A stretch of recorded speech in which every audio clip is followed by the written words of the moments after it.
What is up? I'm here in a game between TinyDragon and TheRed. Here on the left-hand side, we have TheRed playing KF. That's all he's been playing for the last few days, so of course you know it is him. And on the right-hand side, we have TinyDragon. He has switched over from IS to ST, and he is now playing Flying, I think, or maybe just Meta ST. I'm not exactly sure. Could be meta. I don't think I've seen it yet. Yeah, and it's on the map Elemental Plateau. So this map usually kind of makes long good games come out of it, just because of you have 4 or 5 fonts in all. Each side gets 2 right from the bat. So they'll be getting a lot of Nora, a lot of high resource fights gonna happen. It can go pretty quickly because of that, but these shrines are also very far from each other. So it's kind of hard to, you know, shrine rush or just like quickly take over the enemy spawns. We'll see what happens. So just with the start, what do you think of he spent all of the AP on Narya Strangler rather than doing the standard just sit it at the edge of the font? Do you think that was like intentional, or what do you think the reason behind that is? Because I've never seen it done. Yeah, I mean he might be afraid of a gale force. That's why he moved him over there, because then he's not over any lava, right? Or he's not near it. Could be. Now he just took the conduit upgrade. So he took, what did he take actually? The bounce. He took bounce. Yeah. I mean, Savage Doombringer should be fine to sit in font for until Tiny builds up at least. And likewise with the Strangler. I mean, I think it's going to be a good, like, 4 or 5 turns before we see anything happening.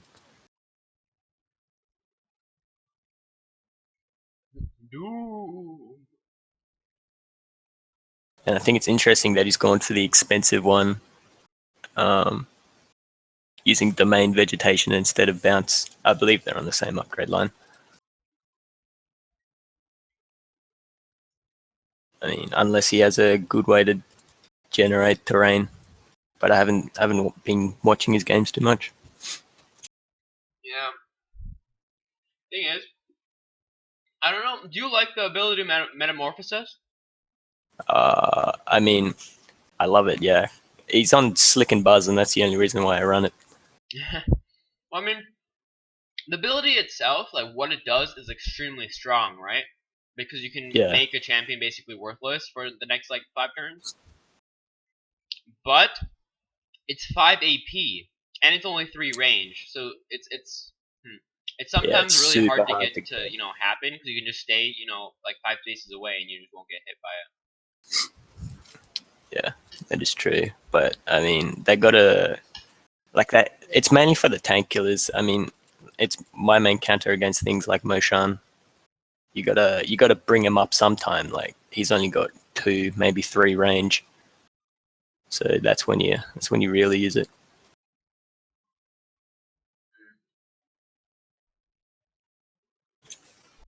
And then there's the Elven Bard with the Battle Hymn, which is really nice for the 2 extra AP gain. It's pretty extreme. It's just nice rune. And then Heal Mass, 3, Distract, Charm if he needs it.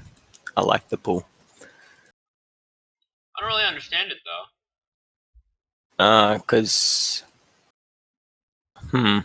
okay.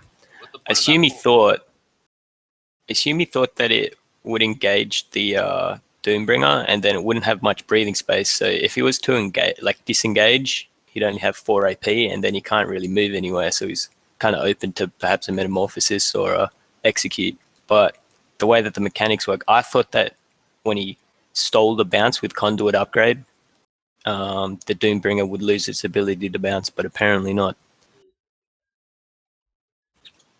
So I mean, I guess that's his reasoning, that he thought it was going to be stuck there pretty much.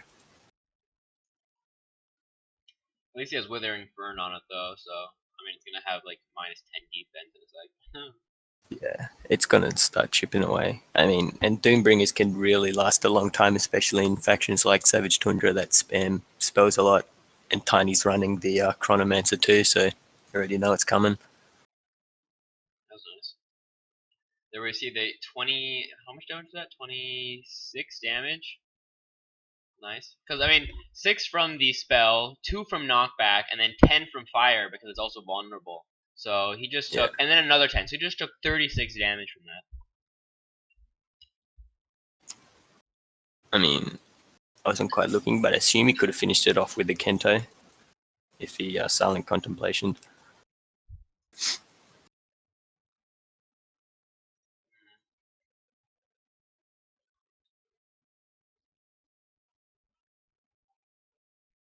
And one thing to note is this Border Guard Elite has 10 speed right now since it got hastened by the Chronomancer. So it's going to come in like real hot into the mid font.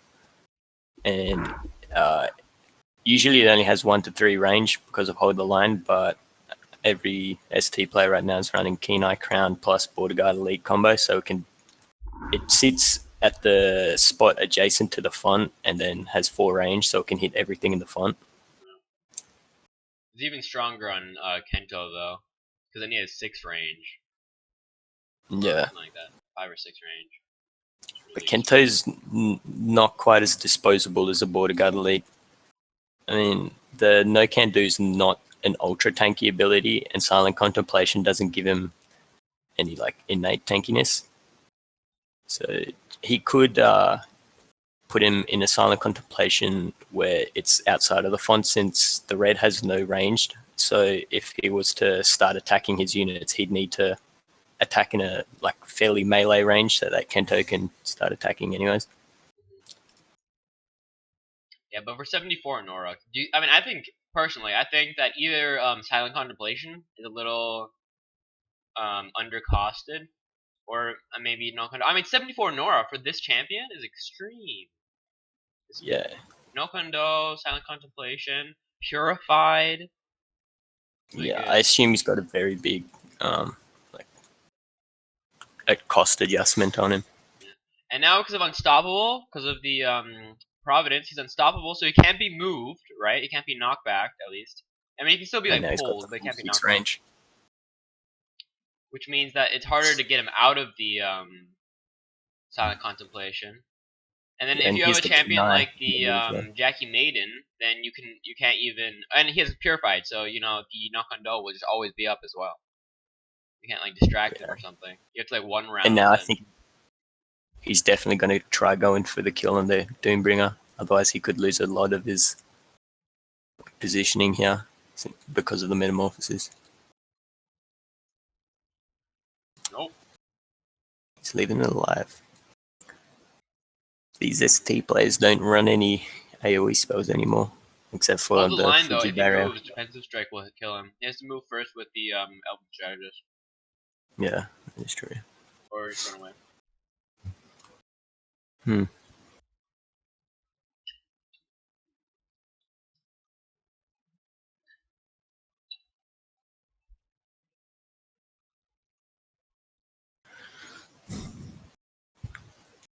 I like this strategy versus ST.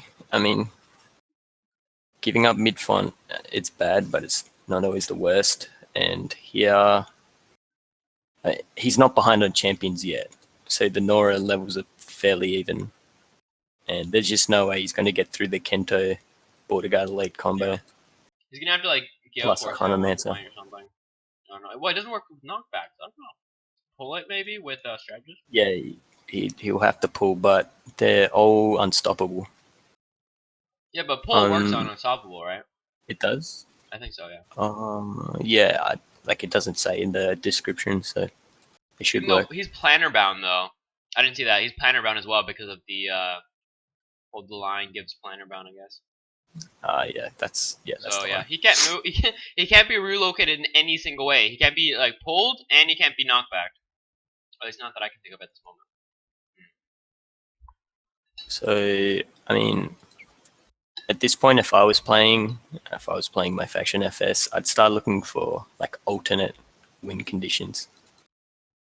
So sometimes you have to give up mid font and then start harassing a side font, since a lot of his brawlers are already in mid. So I assume the rest of his decks, I mean, he's obviously going to have more melee units, but there's also going to be a lot of ranged units that he's already drawn. Yeah, so he's going with the Apocalypse Sage down lower, just as a like distraction, try to split up his forces. Yeah, and likewise with the strategist. So yeah, I like this. With the disciple with that 10 speed right now, with Kento. Oh, Yeah, is but good. I mean, he's in silent contemplation, so he doesn't really want to move. And if he does, it's not like he can, like he'll have to move into melee range to start hitting someone. Yeah, but I mean he can I mean the cooldown's only 3, so he can move up to like a good position and then just silent contemplation again. Yeah, yeah, I'm not sure if it's off cooldown yet, but something interesting is that Tiny could contest bottom font with his Kento, or even top font because of the haste. Yeah. Yeah, and I think the Red's seen it. That's why he's moved Narya down that way. And the Doombringer up that. It's too bad though, because he actually kind of wants to keep his Doombringer and his Strangler near Grimlock and the Elven Bar, because they both have heal mass, right? And he doesn't have to want to keep moving back and forth just to get the heal mass off on both of them. Yeah, it's unfortunate. Also, he put his Doombringer right next to the shrine or the font again. So Kento moves up there and then just Gale forces him into the the font, and then he'll just die. And then he gets the font as well, which means that if he wants to, if the red wants to recap it or at least contest it, then he'll lose the 2 AP for going into the ST zone. Yeah, that's true. So strategists won't be able to do much. Yeah, he's gonna probably do that. Move in, give him hasten again, and then either kill him by himself.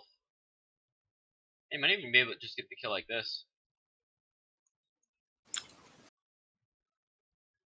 He could have silent See, oh contemplation. my But god, exactly what I said. So yeah, goes in, Gale forces, gets the kill, and the font is his now. And if the Elven Strategist wants to go back, then he'll lose the 2 AP, and he's in the right in front of a Kento who has 10 speed still. So yeah. I didn't know that Theron Snowspinner had Invigorate on upgrade, since I've always seen, what is it, Heal Champion 3? I mean, it makes sense because Quest Support Ally gives you heal mass. And you want to be saving a fair amount of AP each turn for the Snow Shroud. And also to disengage just in case someone rushes there. So Invigorate. I'd definitely run Invigorate over the other upgrades. Let me just check them.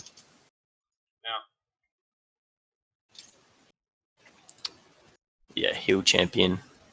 4 Nora less. thing is, AP gain is so strong in this, like in general in Pox Nora, right? That's why like haste, invigorate, what else? Give action potion. Those are all like everybody loves having champions with that. Like if you can get a champion with that ability, you're doing really well. Yeah, it'd be interesting to see the cost comparisons on each of them.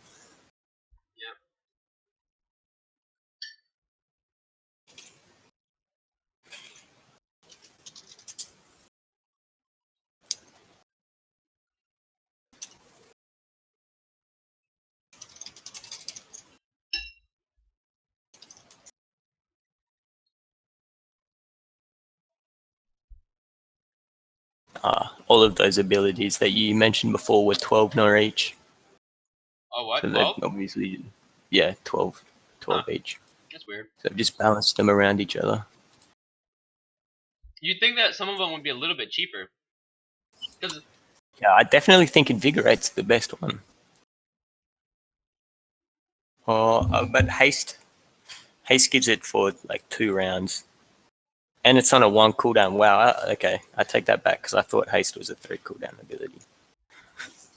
yeah, So that okay. puts So haste Haste is at the on 1 top. turn cooldown, but you get the AP at the end of, or at the beginning of your turn, so it's kind of different. And then with Grant Action Potion, what's cool about it is first of all, I think the range is larger to give the because like Invigorate is only two spaces, right? While Grant Action Potion has a much larger range, But I think it costs more AP to use or something like that. But what's cool about Grand Action Potion is if you're already at full AP, then you can just give that champion Grand Action Potion and then just move forwards and then use it, right? You don't have to like Yeah, there's no position all pressure. weirdly. Yeah, Grant Action Potion has quite a large range. It's like 3.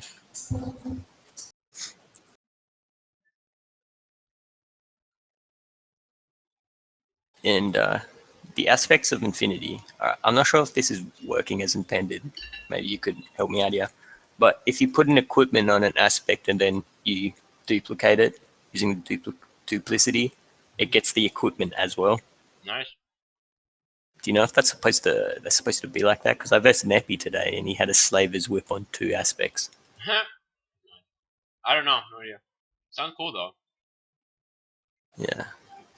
I mean, I'm sure there's some better equips. Like, if you could give your Aspect of Infinity an auto attack, like some kind of auto attack, right? And Yeah, or like in basic attack, Sunderlands with like the and then you Drake give it like Tooth Soul Rifle or Strike or something. something with the Soul Yeah. Strike ability. That'd be pretty cool.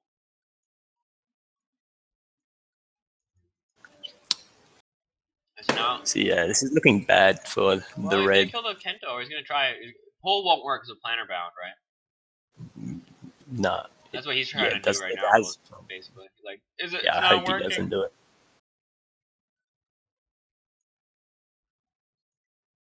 What was that? What did he quit? Order, Hmm. order. So now I can whip and invigorate both of them. That might be a kill though. See, that's 22. No, And then he's 21. got the battle hymn. 21 19, 19 plus 15. He's at 3. So that's 14, 14 plus 19, 19. Yeah, I think that's. Oh, it's very close. He's got to have the no can do and the block from Hold the Line. Oh, yeah, block. Okay. He didn't drive any of his champions with the Elven Strategist, which I thought he would do. It's gonna be close, but I don't think it's enough. He's gonna be like 10 damage off. Yeah, it's 13, 13. And then he has. Yeah. And there's the block. Oh, yeah, for the block. Close. Should move the Sage in the Strangler. And also this Bodyguard Elite has haste on it, so next turn it's going to go straight into top. Yeah, it's gonna wreck everything with the hold the line. It's gonna be double hold the line then. Yeah, he's probably going to kill both the Elite and the Strategist. And then Chronomancer could teleport into bottom front. Mm-hmm.